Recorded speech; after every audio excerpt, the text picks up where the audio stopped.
बलिया में अमर शहीद 1857 की क्रांति के महानायक मंगल पांडे के शहादत दिवस पर बुधवार को शहर में विभिन्न कार्यक्रमों का आयोजन कर उन्हें श्रद्धांजलि अर्पित की गई। कदम चौराहे स्थित प्रतिमा पर सांसद सनातन पांडे और समाजवादी पार्टी के जिला अध्यक्ष संग्राम सिंह यादव आदि नेताओं द्वारा माल्यार्पण कर नमन किया गया तथा ग्राम नगवा में स्थित उनकी प्रतिमा पर परिवहन मंत्री दयाशंकर सिंह तथा उपस्थित नेताओं द्वारा माल्यार्पण कर लोगों ने नमन किया। इस दौरान कदम चौराहा पर झंडारोहण किया गया तथा राष्ट्रगान गाया गया। पुलिस प्रशासन ने गार्ड ऑफ ऑनर देकर अमर शहीद को सम्मानित किया। सुबह 7 बजे सरस्वती शिशु मंदिर, भृगु आश्रम, पार्वती शिक्षा निकेतन, शिव बाबा शिक्षा निकेतन और भृगु शिक्षण संस्थान के छात्रों द्वारा प्रभात फेरी निकाली गई। बच्चों ने शहर के विभिन्न मार्गों पर भ्रमण करते हुए मंगल पांडे अमर रहे के नारे लगाए। बलिया से विजय कुमार सोनी की रिपोर्ट।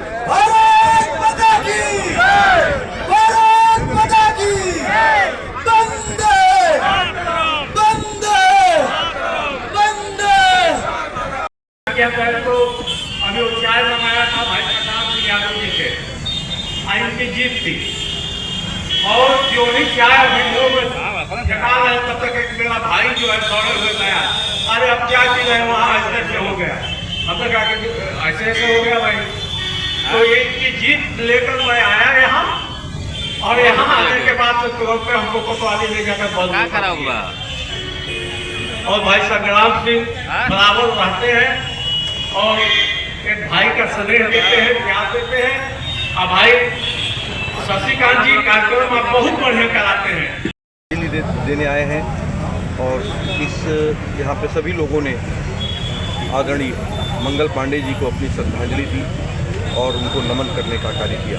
सर, आज उनके शहादत दिवस पर क्या क्या संकल्प लिया गया समिति द्वारा और अतिथिगण द्वारा? इस लोकतंत्र को कैसे और बेहतर बनाया जाए, कैसे जो कहने की आज़ादी है, लोकतंत्र में सबसे बड़ी बात होती है अपनी बात को कहने की आज़ादी, उस आज़ादी को अक्षुण्ण बनाए रखा जाए, इस पे बात कही गई और ये आग्रह किया गया जनमानस से कि लोकतंत्र को मजबूत रखा जाए और आदरणीय मंगल पांडे जी को बताए हुए रास्ते को स्वीकार किया जाए।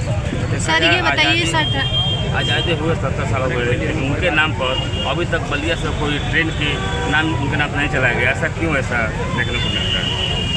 ये कहीं न कहीं जो केंद्र में सरकारें हैं उनका उपेक्षा का भाव है जो कि उचित नहीं है।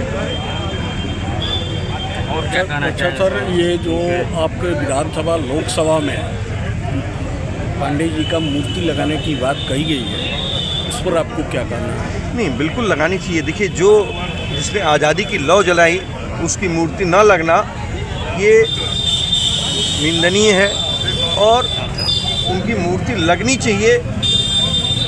और हम भी मांग करते हैं आपके माध्यम से कि आदरणीय मंगल पांडे जी की मूर्ति देश की संसद में लगे।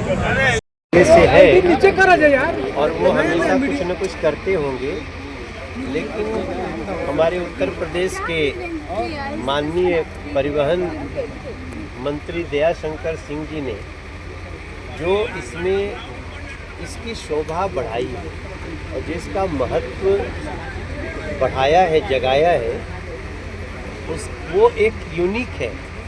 देखिए, मैं पिछले 96 से मैं गीत संगीत की दुनिया में हूँ और लगभग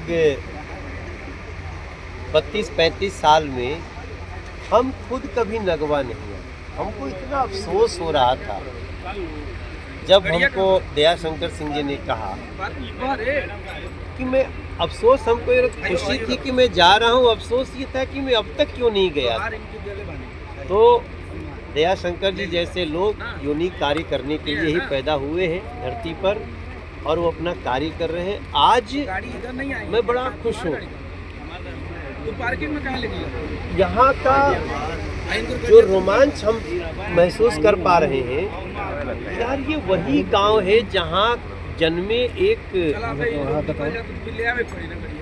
मंगल पांडे ने अंग्रेज जिनके राज्य में कहा जाता था कि कभी सूरज डूबता ही नहीं था, उसकी जड़ें हिला दी, नींव हिला दी और उन्हीं के नींव हिलाने के बाद भले वो शहीद हो गए, भले वो 8 अप्रैल को फांसी की तख्ते पे झूल गए, लेकिन शहीद मंगल पांडे जी ने पूरे देश को जगा दिया। कहीं झांसी की रानी जागी, कहीं तात्या टोपे जागे, कहीं चंद्रशेखर आज़ाद जागे, कहीं भगत सिंह जागे। ये सबको जगाने वाले और स्वतंत्रता की जो लौ जलाने वाले मंगल पांडे जी के हम गांव में हैं। ये सोच सोच के अभी मैं 1 महीना तक पता नहीं क्या क्या लिखूंगा, ऐसा मेरे मन में। मंगल पांडे क्या कहेंगे, मांग करेंगे आप? मैं तो अच्छा, मेरे सामने तो ये बात नहीं आई, मांग है। मंगल पांडे तो भारत रत्न है ही, और अगर दयाशंकर भाई इस बात को आगे बढ़ाते हैं तो हम लोग भी इसमें शामिल हो जाएंगे। मंगल पांडे जी को अगर भारत रत्न न मिले तो किसको मिले? तो अगर ये यहाँ की भावना आई है, वैसे तो मैं बताऊं, मंगल पांडे जी भारत रत्न से बहुत ऊपर है। फिर भी सम्मान तो सम्मान होता है। आज के बाद हम भी इसके लिए आवाज़ उठाएंगे। इससे अलग अगर बात की जाए तो आज ममता बनर्जी ने कहा है कि बीजेपी बंगालियों के खिलाफ है और ऐसे दो विषैले सांपों से और कोबरा से बच के रहना चाहिए। देखिए, पूरा पश्चिम बंगाल ना ममता दीदी को एकदम किनारे कर देगा सत्ता से। इन लोगों ने माँ, माटी, मानुष तीनों को रुला दिया है। वहाँ कोई अपने मंदिर में पूजा नहीं कर सकता खुल के। अपने त्योहार मनाने के लिए उसको तमाम साजिश, मतलब उसके खिलाफ साजिशें हो जाती हैं। अब ममता दीदी जा रही और भाजपा आ रही, और वहाँ पे भी कानून का राज होगा, भगवा लहराएगा, और उसके फ्रस्ट्रेशन में जितना कुछ निकल रहा हो निकलने दीजिए। हमें दुख तो इस बात का है, इस लोकतंत्र में सबको अपनी बात कहने का अधिकार है। एक कांग्रेस पार्टी है और एक ममता दीदी है। ये लोग देशभक्तों को जहरीला सांप बोल रहे हैं, और इलीगल घुसपैठियों को, जो रोहिंग्या बांग्लादेशी इलीगल घुस के आते हैं, उनको ऐसे खातिरदारी करते हैं जैसे पता नहीं उनके कौन से करीबी लोग आ गए। तो अब ये पश्चिम बंगाल से ममता दीदी का शासन का अंत हो जाएगा। ये मैं आपको पिछले 10 दिन तक वहाँ प्रचार करने और लगभग 18 सभा करने के बाद बता रहा हूँ। एक और ममता बनर्जी का एक और बयान आया है। उन्होंने कहा है कि बीजेपी को वोट देने का मतलब है कि हम मीट मांस नहीं खा पाएंगे।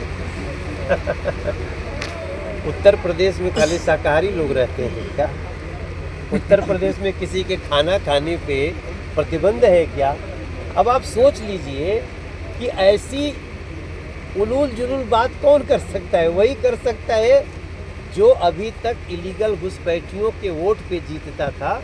अब पश्चिम बंगाल में सनातनियों की सरकार। अमेरिका ईरान युद्ध में सीज़फायर का हो गया और पाकिस्तान इसकी मध्यस्थता किया।